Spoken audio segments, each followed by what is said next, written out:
Hey everyone, the RTX 50 series launch was a complete mess, with very low initial stock, melting connectors despite the fact that NVIDIA promised they fixed that, and also outright lies being told, for example with the RTX 5070 rivaling the 4090, which we all knew wasn't true, but they still promised that. However, despite all of that, I'd argue that actually, if you're looking at a new graphics card right now, the RTX 50 series might actually be the best choice for you. And I say that as somebody who is a big AMD fan, and I do have a 9070 XT. It is a very good graphics card, but I think I wanted to do this video because lots of people on Reddit and also YouTubers tend to sort of bash NVIDIA and praise anything that AMD do. And actually, I think that both sets of companies offer some good products, but I think the RTX 50 series actually is very, very good in many cases. So I wanted to do this video and just defend it, I suppose. Not that a trillion-dollar company needs me to defend it, but you know what I mean. And this video is intended as a positive overview of the RTX 50 series instead of like bashing AMD or Intel, because they do have good graphics cards that are worth considering, as I'll mention throughout this video. But first, a message from our sponsor. There's nothing sadder than unactivated Windows. Well, actually, I can think of a few sadder things, to be honest, but either way, we don't want to see unactivated Windows, so thanks to Keysfan for sponsoring this video. You can get 50% off Windows licenses or 62% off Office licenses. To get started, copy the coupon code from the website or the description, add the product to your cart, apply the discount code, and then marvel at your massive discount, and then you can pay with PayPal or credit card via PayPal, and then you'll feel like a boss. But the first reason I'm impressed by the RTX 50 series is the generational gains. And I know that they haven't been very good, and that's actually part of the reason why everyone's been criticizing it. But considering that Moore's Law is sort of dead, and I'll come back to that point later, I think that actually when you see an RTX 5080 come out and offer, 10 to 15% better performance than the equivalent 40 series cards, and also lower the price, because remember the RTX 4080 was $1,200 MSRP, whereas the 5080 was $979 MSRP in America, I think actually that's pretty good. You're getting more performance for less money. And I know the RTX 5090 was slightly different because it only offered, 15 to 25% improvement despite having a massive increase in price tag. But I think the fact that there were those generational gains and then some software improvements that I'll also touch on in a minute, that's actually pretty good. And especially when you go back to like the 30 series, you could compare like a RTX 3090 with a RTX 5080 and you could get much better gaming performance and much better power efficiency too. So that's actually a pretty good deal all round. So overall, taken in isolation, I think the RTX 50 series wasn't too bad if you ignore the really bumpy launch, which is entirely NVIDIA's fault. It's not the YouTuber's fault that actually NVIDIA really screwed up the initial launch and generated lots of bad press. But the second thing I wanted to discuss is DLSS 4, because with the new transformer model, it is really, really good. It's much better than FSR 4, which at the time of filming is only available on 4 cards and a few dozen games, whereas with DLSS 4, it's available on many, many hundreds of games, and also on dozens of cards dating back to the RTX 20 series. So although this isn't directly a defense of the RTX 50 series, I think in general DLSS 4 is so good with our new transformer model that is a big win for NVIDIA. And for example, I was playing the Stellar Blade demo a couple of months ago before the full game launched, and I was playing that on my 9070 XT AMD graphics card, and at the time of actually playing that game, it only supported FSR 3 or FSR 2, I can't remember. But overall, the performance wasn't as good and the graphical quality wasn't as good. It looked a bit grainy and noisy and everything else you get with the FSR 3 implementation. But then I actually bought an RTX 5070 Ti and I gamed with Stellar Blade on that, and the game looked substantially better. Like it was night and day difference. And obviously I know that AMD did eventually bring out FSR 4 support for Stellar Blade, but actually if you have a game which doesn't support FSR 4 and then you have a game that does support DLSS 4, there is going to be a night and day difference in the performance there. And I guess that's my general point here, and it's one of my major sort of plus points for NVIDIA graphics cards, I guess, is that whilst AMD are making some very good gains with FSR 4, right now not enough graphics cards or games actually support it compared to NVIDIA. The next thing I wanted to discuss is drivers, because, well, I know the NVIDIA RTX 50 series ones have been terrible, and in some cases balking RTX 40 series cards as well, which is a complete pain. But in general, the overall feature set that NVIDIA offers is better than with AMD. And again, I say this as an AMD fan. I do like AMD cards. Up until recently, I had a 6070 XT, which worked out fairly well for me. Well, not gaming at 4K, but for everything else, it did work out very well for me.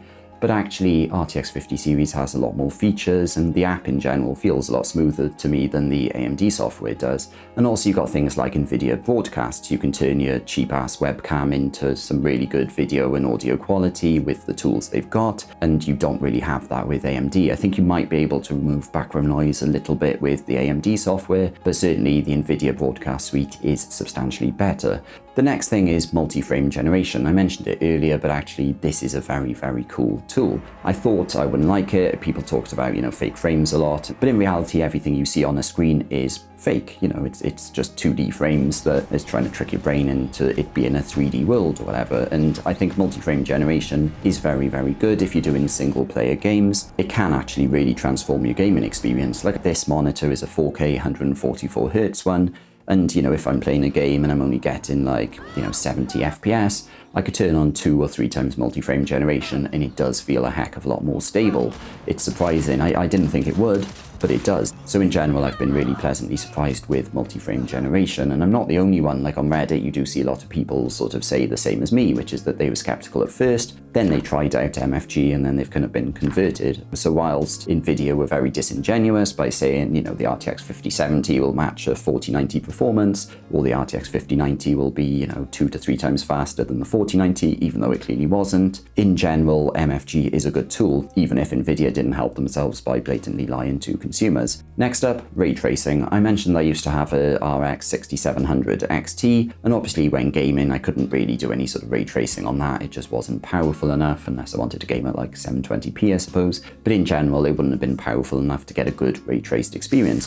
But when at the start of this year, I bought an RTX 5080, I played a bunch of games, including Cyberpunk with RT on, and actually, for me, it's a complete game changer. And it's one of those things it's hard to actually show on a YouTube video, especially because YouTube actually compresses the video down. But overall, for me, RTX is actually a really good development, and so I do like gaming with that on. Now, I know that the AMD 9070 XT does have very good gains when it comes to, rendering. It's actually very impressive what AMD have pulled off, but overall, NVIDIA is still much better at ray tracing than AMD are, and especially if you live in a country where the, 9060 or the 9070 series is too expensive or unavailable for you, then going with an RTX 40 or 50 series card, for example, could be a very good option in my opinion.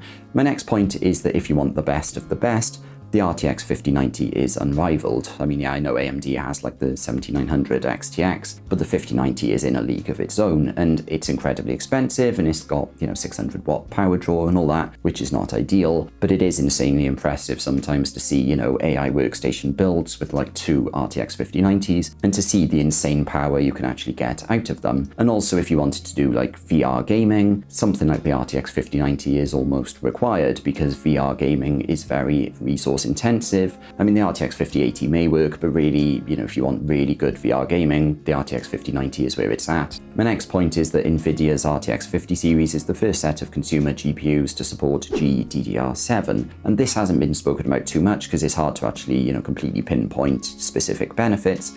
But in theory, GDDR7 will actually lead to things like textures loading faster in games and a few other benefits. And yes, I know that the 9070 XT and the other AMD graphics cards don't have GDDR7 and they've got fairly good performance, but I think in general, especially in time, the fact that NVIDIA are an early adopter to GDDR7, I think will show some very marginal benefits in time, which I know that some very marginal benefits isn't exactly a massive selling point, but I think it is still good that NVIDIA are pushing the boundaries a little bit with, Gen 5 support and GDDR7 and some of the software improvements like multi-frame generation. I think that is actually a good thing. And on that software point, if you do lots of content creation, Blackwell, which was introduced with the RTX 50 series, is very, very good. Blackwell introduced loads of different benefits, such as 10-bit 422 native support, so you don't need proxies, and a bunch of other improvements to the rendering process and multicam editing setups.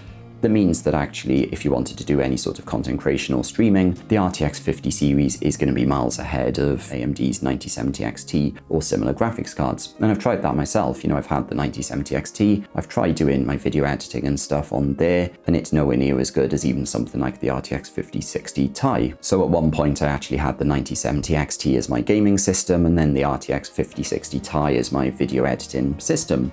even though obviously the 9070 XT is like twice the price of or almost twice the price of the 5060 Ti. So it shouldn't be the case that a cheaper graphics card is much better at video editing, but that was actually the case. Also, since Moore's Law is dead, or at least slowing down quite a lot, what we're actually seeing is a shift away from traditional gen-on-gen render improvements and a shift towards more software-based improvements, hence things like multi-frame generation and DLSS4 with the transformer model and AMD's FSR4 and all of that. And actually, NVIDIA are miles ahead here. And that might seem like an unfair point because AMD are increasing FSR support more and more. I think at first, when the 9070 XT came out, it only supported like 20 or 30 games. Now it supports 60 or 70, so that is a good thing. But just in general, DLSS4 is supported on many hundreds of games and dozens of GPUs, like I mentioned earlier, and they are miles ahead here. So overall, that is my defense of the RTX 50 series. I should say though that you shouldn't just feel the need to go rush out and buy a RTX 5090 because you've watched some random YouTuber talk about it. You know, if you have a RTX 1080 Ti, that can do a very good job for you, just like my RX 6700 XT worked fairly well for me, especially at 1080p and 1440p gaming. You know, you can be perfectly happy with that and you don't need to develop a bad case of FOMO and run out and buy some brand new graphics card from NVIDIA. But I think just overall, I have been very impressed with my RTX 50 series cards, the ones I've tested out and bought with my own money, by the way. I've been very, very impressed with them, and in general, as much as I am a fan of AMD, I think in general, you know, I do prefer the RTX 50 series to the 9070 XT. But that wraps things up. I'd be eager to hear from you and your thoughts though, so please drop me a comment with that. And if you enjoyed this video, please click the thumbs up button and please subscribe to see more videos like this. Thanks for watching.